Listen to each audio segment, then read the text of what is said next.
Welcome to episode 423 of the DFO Rundown. As always, brought to you by Bet365. It's never ordinary at Bet365. Get in the game, NHL, NBA, NFL, you name it. They got all the other sports at Bet365. Use the promo code NATION, NATION, and get on a range of great deals. I am Jason Gregor. He is Jeff Merrick. And as I mentioned, episode 423 of the Rundown, and there is lots going on. Jeffrey, how you doing? I'm well. I got to tell you right off the bat here, I really enjoyed the conversation that you and Rupper had on Friday's show about young goaltenders and who the first to win the Vezina Trophy might be out of, I believe you guys said Lucas Dostal, Spencer Knight, Yaroslav Askarov, and Jesper Wallstedt, I believe were the four that you were debating. Like, you're right. Like, as much as we talk about all the young, hot Schaefers and Bedards and Leo Carlsons and Celebrinis, there's some great young goaltenders. The one thing that I want to add, like the one log on the fire, because I'm listening to it, I'm like, oh, I got to ask Jay about this. The issue with the Vezina Trophy is and there are some media that are involved in the voting, but primarily it's all voted on by the general manager. Yeah, general managers. And what's the most important stat to a general manager? Wins. That's it. That's honestly, like right now, it would be between, Thompson, Vasilevsky, and Wedgwood. Like, that's what the GMs would look at and say, okay, which one of these guys are we going to take? They're all tied with wins. Which one are we going to choose? I remember Brian Burke mentioning this to me a couple of different times. He said, I don't know why they get us to vote on the Vezina. The goaltending position is the one all of us general managers screw up on the regular.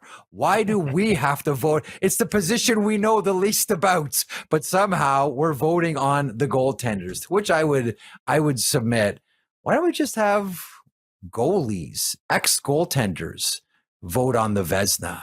Just like I think that, referees and linesmen, like officials, should vote on the Lady Byng. Why don't we have goalies vote on this position that a lot of us kind of treat like grabbing a handful of water? We have a hard time defining it and coming to terms with it. Why don't we just let goalies decide? It's a fair point, man. I'll say, I've had Kevin Woodley on my show for years. I've learned lots about. I used to be like, goalies, whatever. And but now I understand it way more. There's lots of different things to look for, like the public knowledge, save percentage, goals against average. I do agree that wins are important for sure. Like, you can look, the guy lets in 3 goals, but then he doesn't let in the 4th one. You win 4-3. Like, there's value in that. It's hard to always just say. And sometimes your goalie's making a timely save. I do think goals saved above expected matters. I think expected save percentage matters because it shows, like. You look, for instance, Wedgwood has a 917 expected, and for anybody who doesn't know, an expected save percentage is what the average NHL goalie would have based on the environment he's in. So the fact you have a 917 and he's got a 918 and everyone's like, oh, he's playing great. Well, no, he's actually just playing average because their team has been unreal in front of him. And that's not to downplay what he's done. It kind of puts everything, it gives you more context for sure. And the other name was, of course, Dustin Wolf's name should have been in that list of 4 guys, right? For sure. I think, he's a guy who'd be in the conversation, but sometimes you can't have everybody. The conversation goes too long. So Calgary fans, we weren't ignoring him. We were just kind of going off of some guys' numbers who right now were better this year. So based on how general managers vote, if it came to Wolf, Wallstedt, Askarov, Knight, and Dostal, because I think it would be Dostal who would be the first, because I think Anaheim is closest. Although, if you watch Sunday night Chicago game, you may have other thoughts, even though Dostal is injured or wasn't in that game. I would go Dostal based on how managers vote for the Vezina. Yeah, well, I think it might be Knight. Because Chicago's got some really good young D-men. Plus, Knights have, right now, this year, Knight should be in the running. He's had an unreal season. Yes. His environment in Chicago has not been very good, and his numbers are lights out. So that's probably a little cheating on my part because, he's the best one today. But, and he's older, Jeff. And I think when we look at goalies, outside of the few outliers, most goalies never really seem to hit their stride till 24, 25. Obviously, there's Marc-Andre Fleury and Carey Price and a few others, Patrick Waugh. Sure. Obviously, some of the greats of the greats. But, lots of them find their game at 24, 25 and then become really good goalies for quite some time. I think Wallstedt in Minnesota is not going to get to play enough because they got 2 good goalies. And when you look at the contract of Gustafsson, if I'm Bill Guerin, I'm in no rush. Everyone's like, oh, you got to trade Gustafsson right now. No, you don't. No, it's the goalie position. Way. Like, why not have two where they total like $8.9 million or whatever it is between the two of them? Because Wallsted's only $2.2 million. Like, that's a great situation. And Wallstead doesn't have, like, he's playing great, but he doesn't have the pressure of being the starter.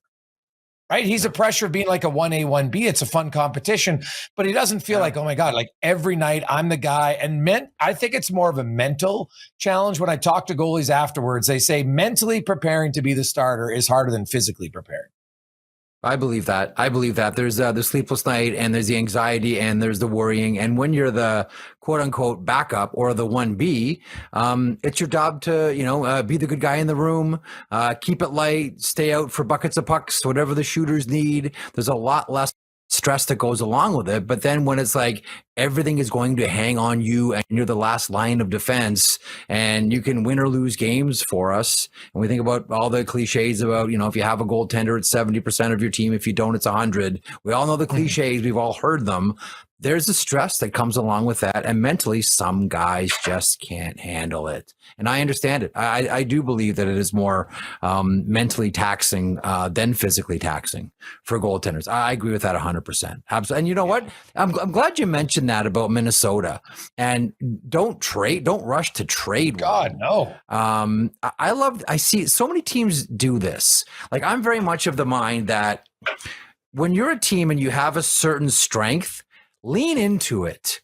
Don't thin it out so you can plug holes all around the lineup, And we see this happen with so many different teams. Oh, we have the luxury of having, two puck moving defensemen on the back end. So we're gonna move one and we're gonna plug a hole up front. You have a luxury of having this thing on your back end, or in the case of Minnesota, having this thing in your 4x6. Lean into it. Allow your strength to become your strength. I got a secret for everybody here. Every team has flaws in a salary cap universe. I know Colorado looks great, but every team has flaws.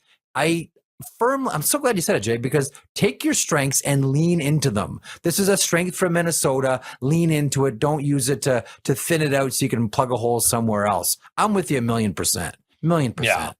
Yeah. So it's going to be an interesting one to see kind of where they go with goalies moving forward in the future. It'll be fun. Now, speaking of goalies, Carter Hart officially can join the NHL on Monday. We're recording this late Sunday night. What's your expectations of what he's going to do in Vegas? I really don't know. He didn't exactly light it up in Henderson. It wasn't as if, he went to the American Hockey League and was, absolutely lights out. And considering how long he was off, and you talk about how this will play on him mentally coming back into a situation where he's on the big stage, I think it would be ridiculous for us to suggest that wouldn't be a factor in how he's going to perform. So really, and I know it's a horrible podcast answer, but I don't know. Like, I can't even begin to throw a dart at this and imagine what Carter Hart is going to be like. Like, I think it would be a lot different if he was on a Vegas team that still had Alex Pietrangelo on it, or had like that, the defense that was the envy of the NHL. But as far as how do I think he's going to perform, I really have no idea. Is he going to be the guy that we saw towards the end of his last go around in the NHL with the Philadelphia Flyers, where he was on his way to becoming one of the top goaltenders in the NHL? I don't know. Is that potential still there? How much is the time off, both physically and mentally, strained his game? I don't know. I have no real idea. Again, bad answer, but I can't bullshit you. I have no idea how Carter Hart's going to do. No clue. Do you? Yeah. No, I honestly, I don't. I think, and it's not like Vegas is playing great defensively right now. So, he's going to be called upon to get in some situations. I make no mistake. Like, he is, it's going to be, I would say, extremely mixed response for him, and understandably so. And you can get a second chance. I have no problem with that, but that also doesn't mean that people are going to forget the situation. So I'm curious not only how he plays in Vegas, I'm curious how opposing teams approach it and players, and what's said on the ice and how they're going to go, all that stuff. And because if you look at Vegas, and the other thing is he doesn't have to play great. Like Vegas has had 3 different goalies this season. None have a save percentage of 900. Akira Schmid started 13 games. I think he's 896. Yeah. Aiden Hill started 5. He's 888. Carl Lindblom started 7. He's 870. So the bar is fairly low in one way in Vegas for him to come in. Like if he could muster a 900, they'd be doing cartwheels at this stage. But they're also not playing a great defensive game. So he hasn't been in the NHL. He hasn't played hockey in a long time, Jeff. Like, what was it, 18, 19 months? And, you get a few games in the American League. And hey, the American League shooters aren't NHL shooters, right? And I know the game is a little bit sloppier at times and maybe not as reliable in front of you, but I'm very intrigued to see how it is because they're desperate, I think, to get some more consistent goaltending in Vegas. I have no idea what it's going to be like. I have no idea what the reception is going to be like and how he's going to play. It'll be interesting to watch. I think that fans in Vegas will be kinder than fans on the road. I think that's a pretty obvious statement. So I don't think that things will be necessarily hostile for him at T-Mobile Arena, but on the road, I think it'll probably be different. I shouldn't say probably. It will be different. It will be different. And how long does that last? I don't know. I have no idea. But again, to your original question, no idea how he's going to perform. No idea if he's that same Carter Hart that we saw in Philadelphia or that we saw in the Western Hockey League, who was absolutely dominant. I have no clue. I have no clue what to expect here. Yeah, it was crazy. Now, speaking of goaltending, the team that Carter Hart was last on in Philadelphia, we haven't talked a ton about them on the pod, but we got to give the Flyers some love. First of all, Dan Vladar's played great for them.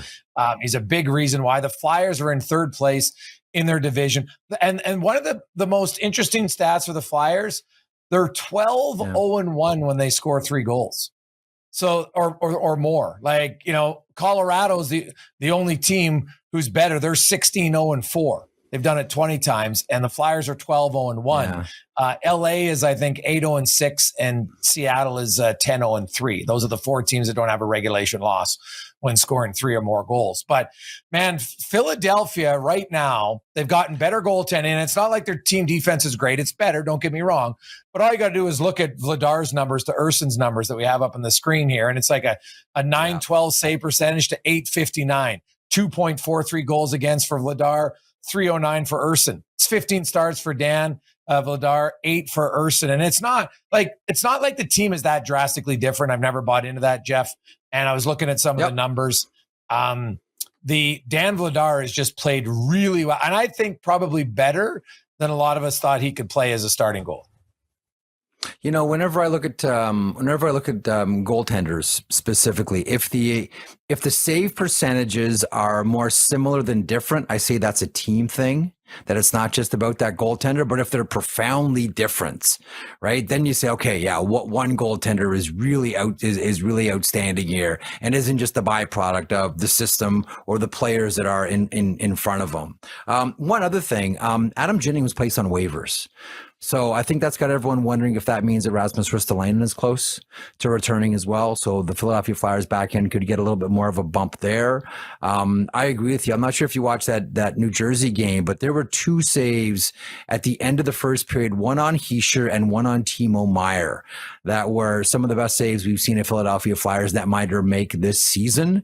And you say to yourself, like, oh, it's goaltending like that Philadelphia has been dying for forever. But I think one of the big ones here is the rebirth of Trevor Zegras, who looks like a more mature player, a player who's more comfortable in his skin, a player who he's to have changed how he plays and how he thinks about the game mentally.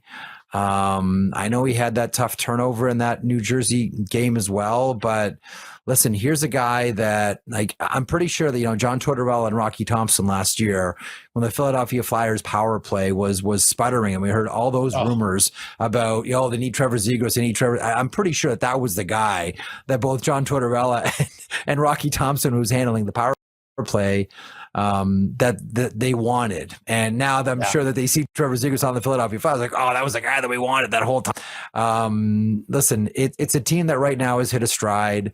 14-7-3, real hot lately, won 3 games in a row, and they're getting some balanced scoring as well. I don't think that Daniel Briere still looks away from the idea that this is still a rebuilding team.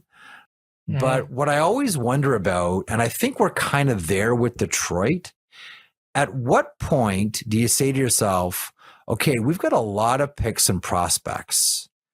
Do we start to look to turn these into players? Like, there's a lot of players on this roster, but at what point do you start to say, if you're Daniel Briere, okay, so we have like an artillery here. What can we use it for, and who can we get?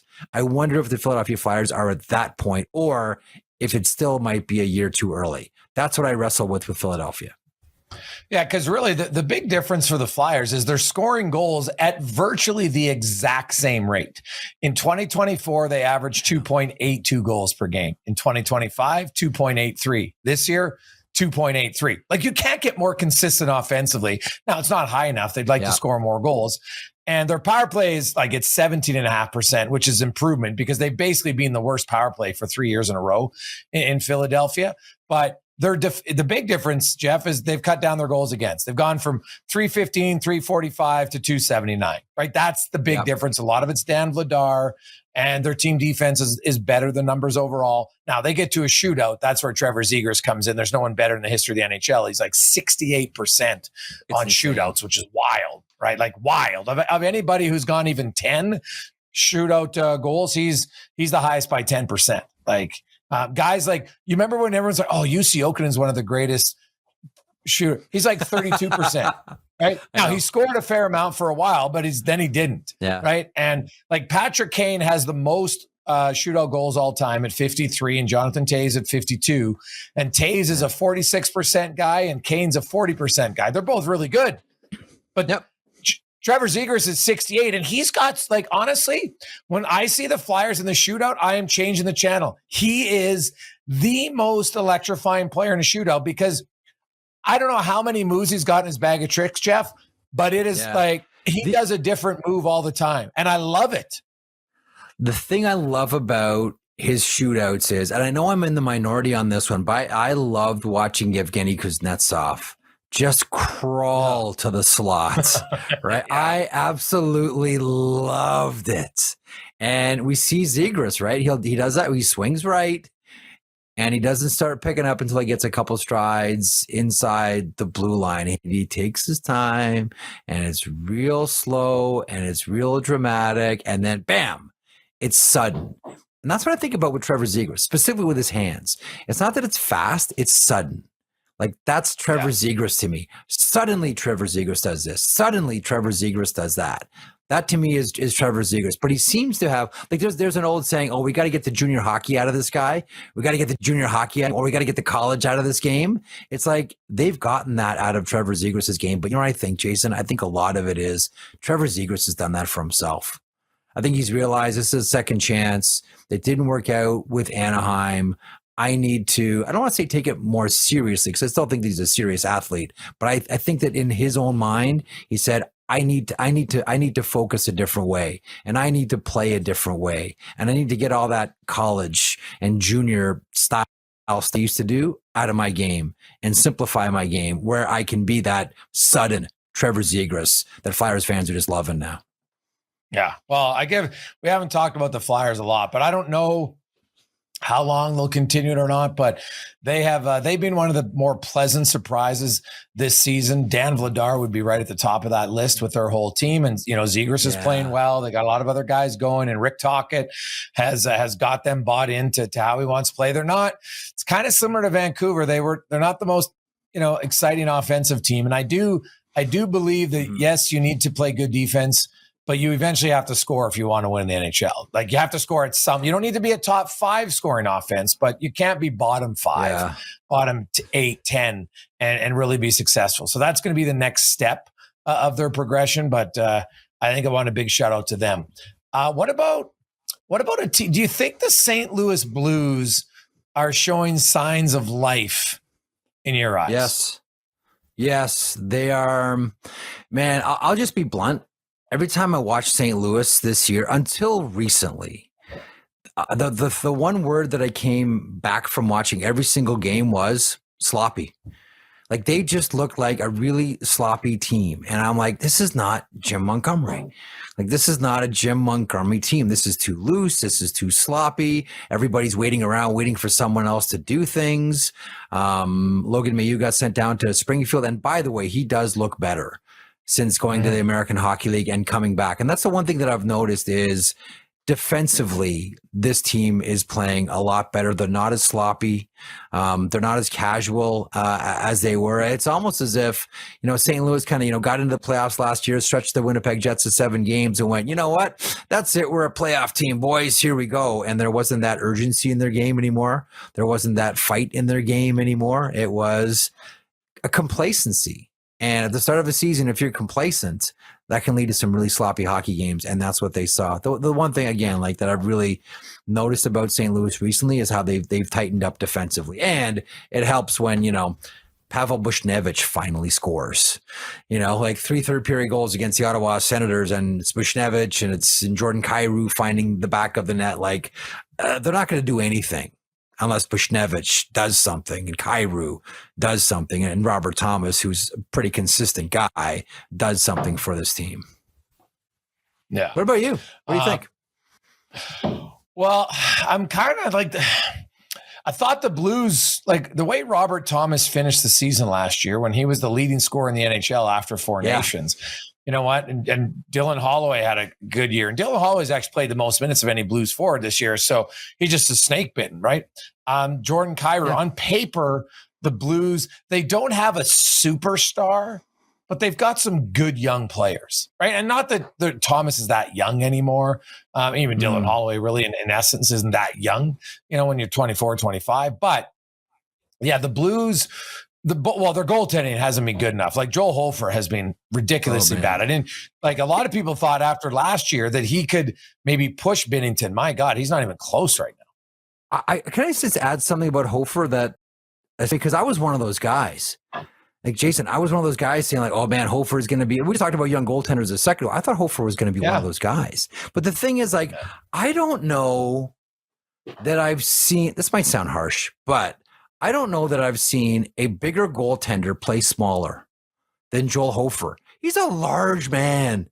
Joel Hofer is a big goaltender, but every time I watch the Blues, and listen, no one wants to watch a player struggle like this, but, to kick off the season, I'd be watching the St. Louis Blues and Hofer being there. I'm like, he's playing so tiny in net, and this guy's massive.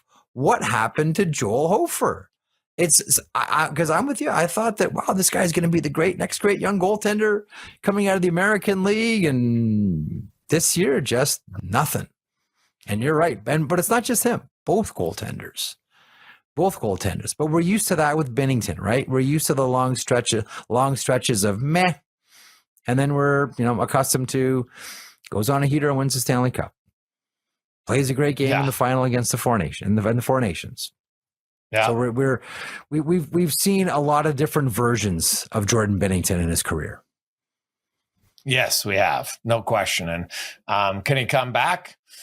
Yeah, we'll see. If he does, then the Blues, they're starting to get some offense from some other players, and mainly their better guys are starting to score more. And I don't care what team you're on, when your better guys start to score more, your team magically, odds of winning go up, right? If your defense, your top guys play better in defense, your chance of winning play better. Your goaltender plays better. Your top guys play better. It's not rocket science in hockey. It's pretty simple, actually. And I'm kind of like the Blues. I look and I'm like, hey, maybe, because the thing is, there's no teams really that have separated a ton and really in any conference, to be honest. The Blues win a few games and suddenly they're 2 points out of the playoffs, right? They're 2 back. Now, granted, it's Chicago 27, Utah 27, San Jose 27, Edmonton 27, Winnipeg 26 with games in hand, St. Louis 25, right? Like you're not out of it by any stretch of the imagination if you can reel off a few wins in a row, right? And the Blues, I think, have gotten points in 8 of their last 10 games. So that's how suddenly, I think they got 12 points in their last 10. So, that's like a 600 points percentage. And that's how you do that for a few 10-game stretches and you can gain ground, especially this year where overtime games are getting handed out like Oprah Winfrey contests and there's in their audience. Oh. So it's wild. What's the number like with all the overtimes and the shootouts? It's like there's like 70 extra points that have been available this year. More so than last year, like 70 extra points that are out there because of overtime and the shootout. No wonder this thing is so clogged. No wonder. Yeah, no, there's over 110 games already this year. I think it's actually 30 more than last year overall, but still it's a significant amount. But I actually looked at it because I did a tweet about it on the weekend, and it's not so much the top teams.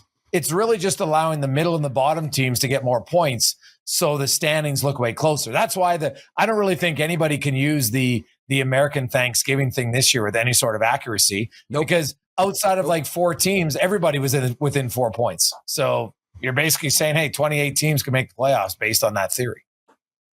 Yeah, that one goes out the window this year. That one, like take that one, crumple it up, and that one's gone. We'll see when teams. I mean, Colorado's pulled away. Dallas is an absolute wagon. You saw what they did to the Ottawa Senators Sunday nights.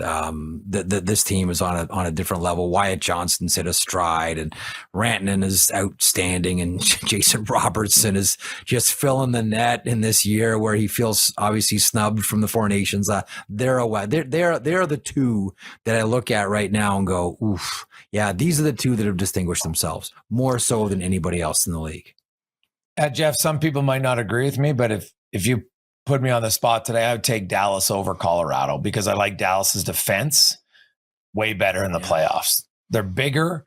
Like you've got, like obviously Makar is a superstar, so I don't care about his size. But you got Girard and Malinsky. I'm sorry, like if you can't win. All you got to do is look at most teams' defense scores, right? Like Seth Jones comes in. Yeah, you've got Forsling. He's an unreal defender, but Seth Jones is big. And now he doesn't play super mean or anything like that, but he's long and he's lean. And that's that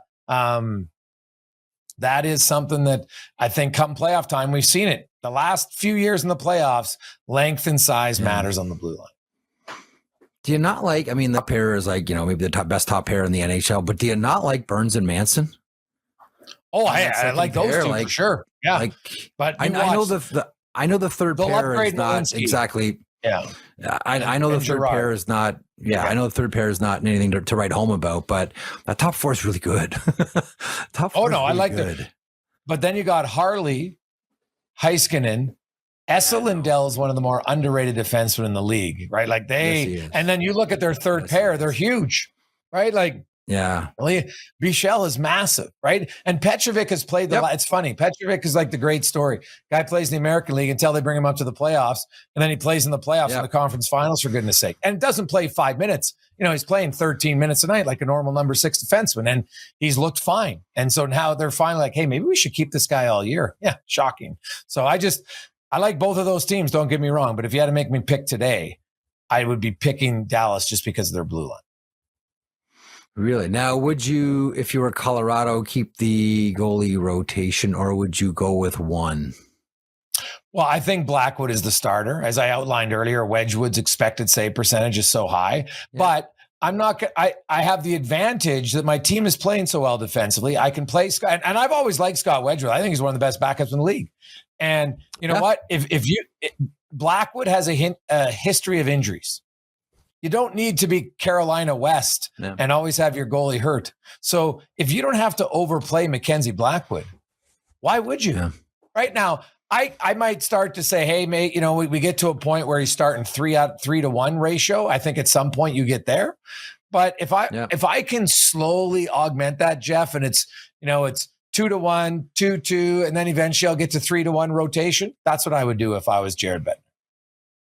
You know, again, winking back at the last DFO Rundown show with Rupper on Friday morning, I thought that was an interesting take, talking about maybe this is the year that Dallas shouldn't do anything and just leave it. Sure, you do we're going to add a depth defenseman at trade deadline. I mean, and this comes right from ownership too. Like when it's a go for it year for the Dallas Stars, like ownership wants you to go for it. Like go out and spend, bring in players. Maybe this is the year where you look at it and you say, maybe the best thing here is not to do anything. Well, you look at the injuries they've had, right? They've never really iced a full lineup, which a lot of teams, they're not different to a lot of other teams. But yeah, when you get Matt Duchene back, well, that's someone else. Now that bumps someone else down your lineup. And I will say, after watching the Seattle Kraken on the weekend, I'm not going to be shocked if Dallas tries to find a way to bring Mason Marchment back if Seattle's out of the playoff race. Like, and a lot of teams, like he's a pest, man, and he's got some skill and he's physical. He'll show up in the playoffs. That's a guy I was just watching. I'm like, man, Dallas, I know had to move him for salary cap reasons, but if you can get him at 50%, now all of a sudden he's a $2 million player for you. Some really good value for a lot of teams, not just Dallas. That player and that style of player is what Jim Nill has been looking for a long time. Like they tried to get Matthew Olivier for so long on the Dallas Stars, right? Way tougher, but tough, like can kill penalties, regular shift, all of it. Like you look at, Columbus starts a lot of games with Matthew Olivier on the ice. Like he's the toughest guy in the NHL. Make no mistake about it. But that's not the only reason he's there. But yeah, like he's been looking for that style of player with the Dallas Stars. So it wouldn't surprise me if they try to bring Marchment back or someone like Marchment, wherever those players tend to exist. Although considering how precious those types of players are now more so than ever, it's kind of become an area where teams don't want to let those guys go at all. No, like not just tough. No. Can play a regular shift. Like who those guys go?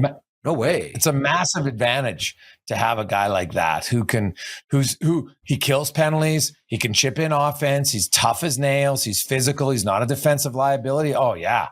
Speaking of tough, I don't know, Jeff, if you saw it earlier, but anybody on the Yannick Turcotte, Tyrell Bauer fight? Oh, my was God. that dude, was... I haven't seen a fight like that in quite a while. Two guys going that long and taking some shots, both landing some shots.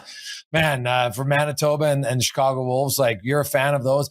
If you want to, I would check out hockeyfights.com later on for any of our listeners who haven't, or viewers who haven't seen it. That one is an old school tilt that you just don't see very often anymore. They kind of did the old school. It's funny because I'm not sure who the commentator was, but it made the point that Bauer trains in MMA. I believe he said he trains in UFC. And there's one moment in the fight because both guys bury their heads down and they're both throwing straight. And the commentator said that he trains in MMA. And as soon as he said that, bam, he starts going with the uppercuts. And then that changed the fight. And then both guys were back up and they were chucking away.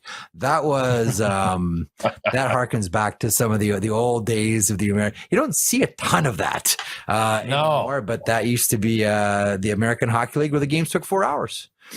Yeah, well, it's tough. That was a beauty. That was a beauty. Dude, you don't see those fights very often because most guys are smart. They're like, man, I don't want to get in just a face punching fight. If where, I give and receive at the same time like that, it's risky for sure. And it takes you got to have a pretty square jaw and you got to have gonads the size of grapefruits to do it, man. So I give them both credit and, there'll be a lot of people talking about it. And you know what? Can either one of them play at the NHL level? You never know. If you bring energy now, Jeff, it's the one thing I've noticed. If you can find players who just want to play a scrappy physical game and be reliable, who can manage the puck, who don't need a map in their own zone, those type of guys have more value now than ever. The one thing that does concern me, and we saw it in that fight. Like, make no mistake about it, I watch this thing. I'm like, oh man, this is candy. This is awesome. This is like old school, face punch. Nobody really wanted to block a punch, And what we've seen in the NHL with two players specifically, Matt Rempe and Curtis Douglas, both large, obviously, both very large men, got to the NHL and were getting there with their physicality and taking on all comers. And you saw what happened to Rempe, specifically with Matthew Olivier. And had to work on being able to block punches, not just stand there and trade, because you can't stand and trade against NHLers. Like these guys are, these guys are. You have to know how to block a punch. And with Curtis Douglas, I mean, he was bigger than Tom Wilson, but Tom Wilson had his way. He was bigger than Nick Delorier, but Nick Delorier had his way. It's like, my only concern here is like, are there players that want to do that role in the NHL coming up from the minors that don't know how to do it? And by that, I mean, don't know how to defend themselves and protect themselves in a fight, as opposed to just last punch wins. Let's go. Oh yeah. Get to the NHL, man. It's an art, man. You got to be smart about it. Now, speaking of fights, McCarron and Stanley for the second time went at it. Oh, gee. And this year. The Jets were not happy. I think Patty's going to cue up this video of this tilt between McCarron and Stanley. And, two big humans. Like, both guys are big, right? And they finally, they ended up, you see little Weisblatt that starts it in front. And Colin Miller and him. And off to the side, and there's Jonathan Toews, and then off to the side, you'll see the big boys start to throw down. Now, I don't know. The code is such a weird thing. Okay, so here's McCarron and Stanley, like large men, and they get to the ice, and McCarron, bam, right there, and that lights Stanley up, and Stanley starts beaking at McCarron. The camera's going to go over to Jonathan Toews, and Toews is going to say something as well. I'm wondering here if both of them are hot, that he threw that punch in full mount on Logan Stanley, where the unwritten rule now is when the guys hit the ice, the fight's over. Right? That seems to be like the agreement with everybody. It never used to be that way. And anyone wants to go watch Daryl Sittler and Gary Howitt, they'll know exactly what I mean. They started standing up. They went down to their knees by the bench. They kept fighting and they got back up again. Like once upon a time, it didn't matter if it hit the ice. You just kept going. But now it seems as if it's considered breaking the code. Can I say that, Jay? Breaking the code if you punch a guy when he's down in the NHL? Yeah, like I wonder, because McCarron didn't have his gloves off, right? You saw he had the one glove on still. So is he like, hey, I don't think we're going? And then he goes and then he's pissed off because now Stanley's throwing him and he's not ready to throw him. And then he's like, hey, whatever. Like, you know what? No one's jumping in on us. To me, I'm always like, it's a hard one where I think it varies from fight to fight, to be honest. Like I get it. And that's why it's an unwritten rule, because you can't write the rule. It's impossible from each fight. I remember, God, I don't know. Was it Stan Jonathan once? You saw the guys laying on their side, Jeff, and they were both punching on the ice on their side to each other. It's still one of the greatest fights I've ever seen. And I'm like, hey man, like they were both down. But they're like, well, in this situation, we're both in a situation we could still punch. I'm not punching down on you. I'm literally laying on the ice beside you and we're going. So like that one, I know it doesn't look good, but I don't mind it, to be honest. In that situation, I'm like, we need a little bit more animosity. He didn't really land it. And then Stanley got pissed and he threw a few when he was on his back anyway. I was sitting up at that time. Yeah. So I'm like, you know what? I can't wait the next time the Jets and the Preds play. Like, maybe there's a little bit more. I think the league still needs more of it. That physicality, it's not the main calling card. It's not the days of the 90s when you had, behemoths playing 4 minutes a night and fighting and that's it. Like, I don't want that. Right. And guys, like nowadays, what's the most fights in the league? Does anybody get to even 15 anymore? Maybe. Right? Maybe. Like I'd have to go back. How many guys had double digits last year? Different. So you're not like stressing every game you have to fight. But so when you do it, I think it's sometimes less is more, and it rises the emotion of the game, and people are like, okay, here we go. Let's get into this. Yeah. I'm most curious in this one. I'm pretty sure I know what Logan Stanley said. I'm curious to see what Jonathan Toews said, because listen, this guy's been around he's forever. Well, I'm just curious, like, what is he? Because he looks, because Taves looks angry that there's been some type of transgression here that's happened here, and I do wonder if it is the punch at the end when he's on top of Stanley. I wonder if that's what got Taves pissed. I don't know. Oh, it's a weird one. Sure, it was a weird one. Though. Yeah. Well, and hey, you know what? The Jets, that's a huge win, man. That was their first win without Connor Hellebuyck. Well, since they announced Connor Hellebuyck was out of the lineup, they were 0-4. You know, they're in a tough stretch of 6 games in 9 days. That was the second half of a back-to-back. I did find it interesting that they gave the rookie the game in Carolina. It was almost like they're like, hey, we're not sure. We got to win one of these two. And I've always argued that. Yeah. I've always argued it. You want to split a back-to-back minimum. So sometimes, hey, we got the rookie. Maybe guys are going to play. And they were right in that game with Carolina.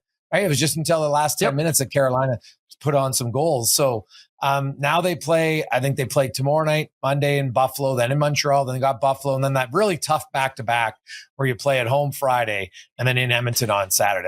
That's a tough back-to-back. So, but I look at the Jets and like with the way Minnesota and Dallas and Colorado are going, top 3 in that division looks like no. So they're a wild card team now in Winnipeg.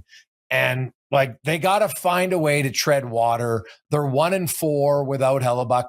I thought they'd have to be close to 500 because they were 5 legit games above 500, 12-7 before him. And this is a big week for Winnipeg. I know it's early and it's the first week of December, but I think this is a huge next few weeks, but definitely this week with 4 games in the next 6 days for the Jets.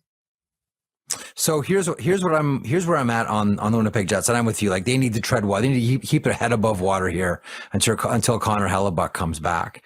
And goaltenders cover up a lot of your problems, as we all know. And now that Hellebuyck is gone, to me, it's really obvious, more so than it has been in quite some time, that this team needs. And I don't know which one is more important. I'm curious what you think about this. They need a second line center. And they need one more defenseman that can move the puck. They really, really do. Those are 2 areas where they really struggle. I know the Winnipeg Jets aren't the only team that's out there trying to find a second line center. I mean, how many times do we hear about it in the summer? How many times have we heard about it, the first 25 games of the season? Everybody's looking for a second line center, but the Winnipeg Jets very much. They have, 2 third line centers. They don't have a second line center yet. I think we're all hoping that Jonathan Taves could be that guy. And, we can all believe in magic, but 9 points for Jonathan Taves. Yeah. They need a second line center. They really do. Oh God, dude. And I don't know if there's one more D that needs. Yeah. I'm not sure there's a team that needs Nazem Kadri more, who's a playoff contender than the Winnipeg Jets realistically. And cause there's not a lot of, right. I don't know what Buffalo's going to do. Maybe they'll stay in the hunt. And if they do, they're not trading anyone because they want to try desperately get to the playoffs. But there's not a lot of obvious teams that are out of it. Like Nashville's got some wingers because the reason they've struggled is they signed all the wingers and never got a center iceman. So it's not like they have a second line center. Ryan O'Reilly, I think, is a third line center now. I think he's a really good third line center. I think if he's your second on line a cup center, team. Yes. On a cup team. Yes. On a cup team. Yes. I agree. Yes. I agree. Yeah. So, he would probably help them too. And, it'd be an upgrade, but to me, he's like a low end second liner. He's a really good third liner, at this stage of his career. So it'll be interesting to see what they do there. We do have a few other teams we want to get to. The Tampa Bay Lightning. We're also going to talk a little the maybe what go down as one of the more gutsy plays of the year. We're going to get to that, but first we're going to bring in Pat Puff to the pod. Patty, how are you, my man? I'm doing great. Let's jump into some buy or sell, brought to you by Bet365. Whatever the bet is, it's never ordinary at Bet365. Download the app, get in on the game, use code NATION at Bet365. Must be 19 or older. Let's look first at Tom Wilson. He's having himself a season. Greg's, you had him on the 4th line in your Team Canada projections for the Olympics. Matt Larkin had him on the outside of Team Canada, kind of an extra player. Another 3 goals, 2 assists this weekend. He has that ability to be physical and put the puck in the net. If it's me, I'm having Tom Wilson on this team. He can put the puck in the net, as I said, and just having that presence. He's been a little more dialed in physically this year as far as not taking things too far. And I think players can play a little more free with him out there on the ice, on the bench. So my question to you, buy or sell Tom Wilson? Is he making Team Canada, Gregs? Well, he's definitely going to be in the mix. To me, it's hard not to. Like I look at like Travis Konechny's just not having a season that's going to get him back on that roster. Brandon Hagel started slowly, but Hagel's now up to 15 goals again, right? Which would put him in a tie for 8th place. So, Wilson, big, strong. The thing about Wilson is I think he's a better defensive player than he gets credit for, right? Like he's not Patrice Bergeron, but he's very reliable. He skates well. He's played in big games. I think he has learned how to play within the context of the rules. And I know that the IIHF rules are different. And so you can be physical, but you can't even hit. You get away with borderline hits still in the NHL, and you don't definitely in IIHF. But I can't be scared of that, thinking, well, I'm not going to take Tom Wilson because he might take a penalty. Yeah, but he might not. Right. So I don't mind it. For me, he's on the team because he's a guy who could play in the 4th line and be physical and aggressive and dump and chase and have skill that you would like. For me, yes, as well. Kill penalties, 4th line guy, good skater. He has, this season at least, mastered the art in the NHL. Again, I know to Greg's point, IIHF is different. The art of finding where the line is and not crossing it. And we never used to say that about Tom Wilson, but we've seen a physical player mature before our very eyes and massage his game to the point where he is a legitimate candidate for Team Canada. For me, he's on. Not just because of what he can do defensively and killing penalties, but he is, for any other team out there, a distraction. Yeah, I think that's the a big presence. You know how we always talk about listen, Griggs and I just did a whole thing on fighting a couple of seconds ago. It's not the fight itself sometimes as much as it is the threat of a fight that can correct behavior or change the way that you play. And I know there's not going to be any fighting in the Olympics, but presence of Tom Wilson on the bench, maybe coming over those boards and what he might do. And I don't care what level of athlete you're at. You played in the NHL, you know Tom Wilson, and you know what happens when Tom Wilson is out on the ice.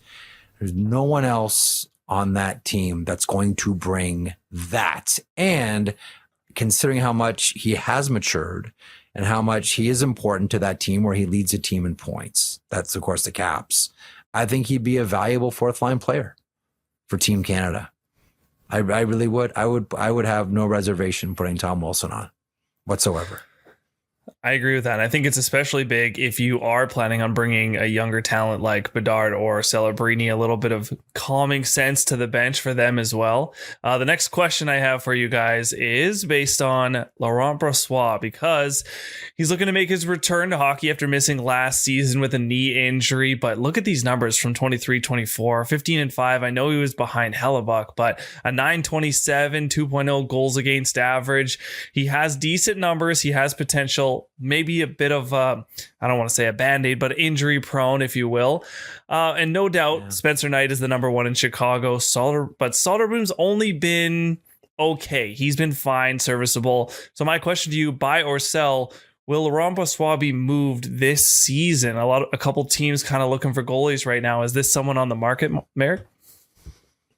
I just wonder, considering how things are going in Chicago right now, and listen, Sunday may turn out to be like a turning point in the season, the way they shut down a losing streak and the way that they did it. I just don't know.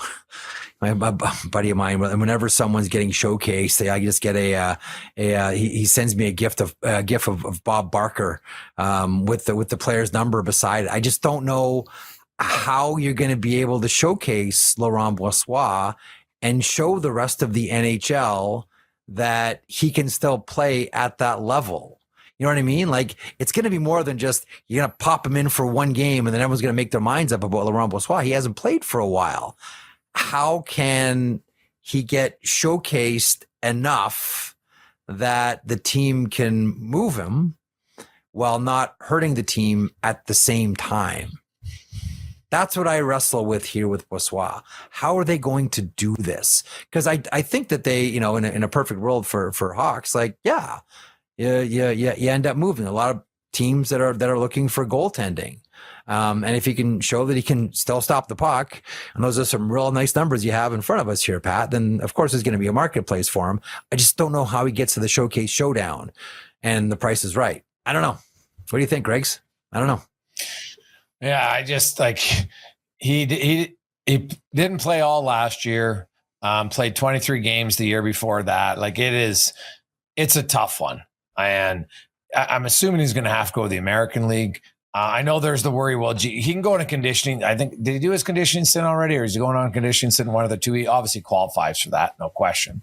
But after that, I just like his cap hit at 3.3. I don't see anybody claiming him on waivers, right? So that's their one advantage, because that would be a lot to claim a backup who hasn't played in a year and a half. So maybe you get him to the minors, then you try to facilitate a trade, and Chicago's going to have to eat half. And maybe they would, because they'd rather pay half than pay full boat on that much. But he's going to have to play, I would think, at least 10 to 15 AHL games before any team would have interest. But is that enough, though, to get that's what I wonder, though. Is that enough? Like, does he not have to play in the NHL? Well, yeah, that's you know what? Hey, like I look at Edmonton, and they basically did this with Connor Ingram, right? They traded him for nothing because he was in the minors, and they didn't have to. Now they can keep him down there. He doesn't have to clear waivers because, right, he'd already be down there. So, yeah, like it's you're right. It's pretty hard, right? It's like, hard. He would probably it's a hard. He would have to play lights out maybe in the American League to have to consider it. So I'm going to say no. I'm going to sell. Yeah, maybe it's something that happens over the summer or next season, but I mean, nice to see him return to hockey. And now the last one, we've all seen this come up on our social medias throughout the years. This is the moneypuck.com playoff odds. The big one, I'm sure you probably know where I'm going with this. Just looking at this graph here, the Toronto Maple Leafs, 11% chance to make the playoffs this season, a 7% chance at the first overall pick. Now, I'll let you just imagine that for a sec. We're not going to talk about it, but I just want to know, I mean, they had a statement win on Saturday, 7 goals on Pittsburgh, but it's December, and 11% chance of making the playoffs isn't great. So I need to know, buy or sell on the Leafs making the playoffs this year. We'll start with, I guess it doesn't matter. Sell. I honestly, I know that injuries have been a major issue for the Toronto Maple Leafs. I just don't know that I've seen enough specifically out of that back end and the goaltending. Like, let's not forget, like last year they were getting next level goaltending. It was unreal. Yes. The quality of goaltending they were getting. They're not getting that this year. I can't see how they get out of this spin. I really can't. And the worst thing for them is get out of it and then and be just good enough to take a swing at it, but not make the playoffs, and then surrender their first round pick. So I'm gonna say no. And listen, I'm sure the pressure is on Brad Treliving to do something, but he doesn't really have much to play with right now. To me, if you're the Maple Leafs, this is that season where you look at it and say, it's happened to other teams that have gone on to win Stanley Cups. This is just an off season. Let's write it off. Get the pick, come back next year. I just don't know that everyone above the office of Brad Treliving feels the same way. Well, their first is already gone, right? Because of the Brandon Carlo trade. So I'm going to say top five protected. It's top 5 protected. Is it top? Okay. Is it top 5 really? protected? Yeah. Okay. All right. I look at the Leafs, and they're 4 points out of the playoffs. Austin Matthews doesn't even have a point a game. And I know he's been banged up. He was actually he had 4 goals in 5 games prior to getting hurt. And I got to think that Matthews is going to find his game. And when he does, it'll be enough for them to get in. And you're right. Then if they get in, then maybe they lose in the first round. But this isn't, do I think the Leafs can compete for the cup question? It's just, do I think they'll get in? So I will buy on the Maple Leafs getting into the playoffs, because there's lots of teams in the East that are ahead of them that I don't think are that good a team. So I don't think they have to be great, but I think they'll be good enough to get in. Mm-hmm. Yeah, they do have the benefit of, as you mentioned, only being 4 points out of a playoff spot, but they have to rise and someone has to fall. So it's still tight, but coming into December, 11% is not a good look. But that's all I have for you. Bet365's buy or sell. It'll be a miracle comeback. It's a Christmas miracle. You're giving a lot of you're giving a lot of very anxious Maple Leafs fans hope, Jason Gregor, as we kick off December. You're the Edmonton Santa for everybody in Toronto. Oh wow! I just think like they got a lot of guys who can play better on that team that are capable of playing better. Like Austin Matthews isn't a 0.85 point per game player. It just isn't. Right now, Willie Nylander's had an unreal year. He's averaging, I think, over 1.5 a game for them. So, maybe that will come back down. Like it's pretty hard to maintain that pace, right? John Tavares having another good year. Matthew Nyes, when he's in the lineup, isn't scoring many goals, but his points, I think he's over a point a game player, if I'm not mistaken. So they've got enough. I think like goaltending. Will, you're right. It was a very good point by you, Jeff. Like goaltending was underrated, I think, in Toronto, or maybe underappreciated just how good they were as a tandem last year. Stolarz obviously didn't get off to the start he wanted. Wall's come in and he started to look pretty good. So Toronto to me is a team that's better than they are. Like I know we can say you are who you are in the standings, and right now they deserve to be the record they are. But I just think they have enough talent where other teams are going to come back down and they're going to go up. I don't know that I see it with this blue line, those goaltenders, and a lack of depth scoring. That's another log on the fire here too. And this is, listen, ever since they paid the big boys, this has always been the constant refrain around the Maple Leafs. Okay, if the big boys aren't going, what do you have? Like depth scoring has always been an issue for this edition of the Toronto Maple Leafs, and don't love the blue line. It's the same group as last year, 1 year older. Same group as last year, 1 year older. Yeah, no, that's a totally fair point. Now, one team who I didn't mind their team this start of the year, and I thought because of the injuries to Florida, and I thought Toronto would take a bit of a step back without Marner, that I thought Tampa Bay would just drive the truck right through to the top of the Atlantic Division. And they started slow, but they are playing great. And the thing that should scare other teams in the East is that the Tampa Bay Lightning are now got 34 points. They've won 7 in a row, and they're still just patiently waiting, saying, hey, Braden, are you going to join the season? Because Braden Point has 11 points in 21 games. This guy's been one of the more consistent scorers for years, and he's really kind of been MIA. Yet they're rolling. Unless Braden Point has an injury that I'm unaware of, I can't see him this extending much longer. He's just been too good for too long at every level he's played at. I think Braden Point finds his game, and that makes Tampa even more dangerous. I think Tampa Bay is going to end up the number 1 seed in the East. Wouldn't surprise me at all. I think we talked about this last week or maybe the previous week. If they didn't run into the Florida Panthers in the first round, could you have seen the Tampa Bay Lightning winning the Cup last year? Potential. Well, you know what? Florida's a terrible matchup for Edmonton. I think Tampa would have had a hard time beating Edmonton because they don't forecheck the way Florida did, right? That's what killed Edmonton. So, but could I see them getting to the Cup? Yeah, you're right. Like they're a really good team. Florida was better. Tampa is a team that I never write off because I've been fooled so many times writing them off. Oh, they're done, they're cooked, and then bam, they're right back at it. And doesn't matter which players they lose.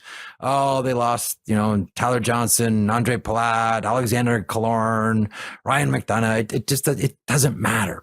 Like there's just something about Steven Stamkos. There's just something about that team. And maybe it is John Cooper, right? Or maybe it is like the quiet, stoic leadership of Victor Hedman, or the incredible acrobatic performances of Andre Vasil. I don't know what it is, but there's just something about Tampa that you can't bet against them because they will always prove you wrong. Like to me, they're one of the gutsiest teams in the league. And the one thing that I've always liked about the Tampa Bay Lightning, and Florida is like this too, but Tampa in this sort of generation was kind of the first. When you hit one of them, all the rest of them react. It doesn't matter who you are. It doesn't matter who you are. One of your guys gets hit, everybody. How many times have you seen like Anthony Cirelli go at someone right away because he was the closest guy? Like you see stuff like that and you go like, okay, so that's a team. Anthony Stewart would always have his father, Anthony Stewart's dad always had the best saying. He would always say, are you a team or are you a club? And you know the difference. A team does things like one guy gets hit, we all attack. A club is like what happened with Steph Nason and Tage Thompson last year. One of our guys got hit and we just kind of looked at each other. That's a club. Tampa's a team. That's what I've always admired about Tampa. You do one thing to us, you might as well have done it to all of us because that's how we're going to react. And until I see that change, I will never bet against Tampa, ever. Yeah, well, and they got some high-level skill. That Kucherov player is still pretty good last I checked, and they got good depth scoring. Vasilevsky and that very quietly, just I put it out there right now. Look at goalies, look at the numbers, and look at Vasilevsky, and you'll be like, Vasilevsky hasn't won the Vezina in 7 years, and he's a really good goalie. And if I had to look and say, okay, Scott Wedgwood, and I've outlined he's not going to start as many games moving forward. Logan Thompson, Jeremy Swayman, Luke Dostal, go down the list of the other guys that are, off to good starts. And you say, if you have to pick one, who are you betting on? Well, I think we're all betting on Vasilevsky at that point. So I just wouldn't sleep on Vasilevsky. And I'm going to say it on the eve of December. Right now, my favorite to win the Vezina is Andrei Vasilevsky. To me, it's between Vasilevsky and Logan Thompson. Those are the two I go back and forth on. I really want it to be Lucas Dostal because I want someone new in the mix, and I want to get, like what we were talking about off the top of the show, some of the new blood, some of the new young blood in that conversation. And to your other point, like Spencer Knight's right there. As far as quality of performance, game in and game out, he's right there. But again, we know how the voting is done. Whoever gets the most wins is going to win the Vezina. Unfortunately. Unfortunately, that's the way it goes. Yeah, it does. It definitely seems to be a pattern, no question. One last one before we go. You hear all the talk about the Predators. Which player on the Preds, Jeff? So you're an opposing GM, and you look up and down their lineup, and you're like, okay, we know that probably almost anybody there is up for grabs. Maybe even I don't know, maybe Roman Josi wouldn't be, but at 2 years at $9 million, maybe he would be. I don't know. I guess if you're Barry Trotz, you're probably going to be open to anything. But they got a boatload of like Michael Bunting, Eric Haula, guys who are UFAs if you think you can only get UFAs. But then they got some guys with 2 years left after this on their deal. Steven Stamkos, Ryan O'Reilly's got 1 year left. Jonathan Marchand has 3 more, but he's making 5.5. None of them are lighting it up. But who would be your number one trade target and why from Nashville? Philip Forsberg. Philip Forsberg is my guy because the hardest thing to do in the NHL is goals. And that's what he does consistently. And if they're in a rebuild, right? If they're in a rebuild.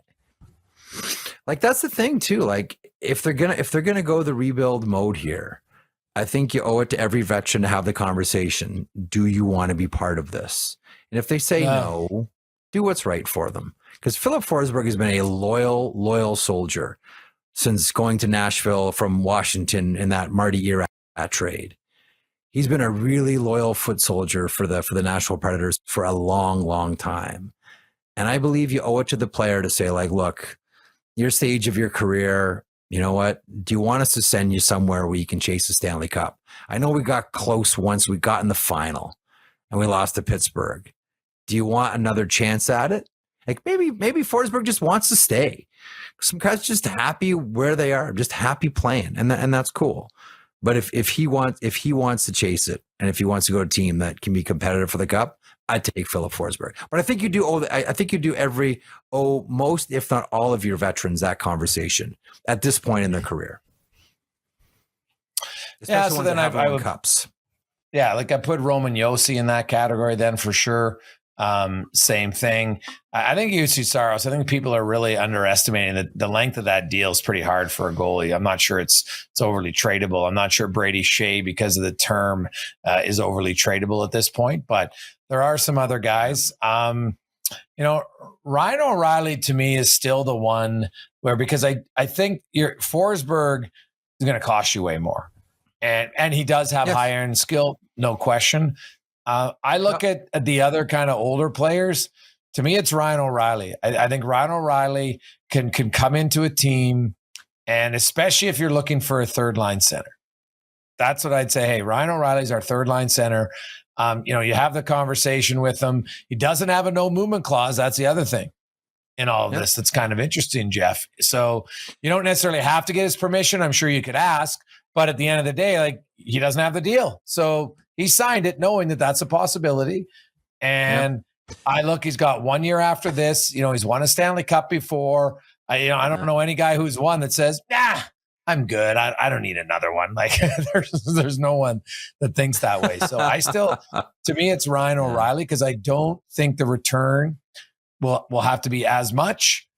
And you can get a player that's very specific to a role. And I think Ryan O'Reilly, he could moonlight for a few games if you needed him as your 2C, but ideally I think he's a 3C on a cup contender. Look what